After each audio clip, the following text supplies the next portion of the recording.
Now we're going to show you how to remove this state of Texas registration tag.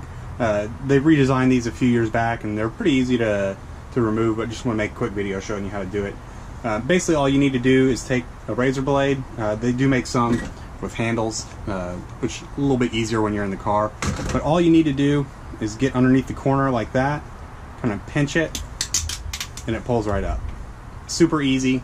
These will stick right back on. Sometimes if it's really cold outside, some of the adhesive will want to stick to the windshield. So you'll want to warm that glass up, and then the adhesive comes off just fine, and it will stick to the new windshield just fine. The other thing is, make sure that this sticker goes back on the same vehicle that it came off of, because you can get in a lot of legal trouble if you're putting the wrong registration stickers on the wrong vehicle. If you have any questions, put them in the comments. Thanks.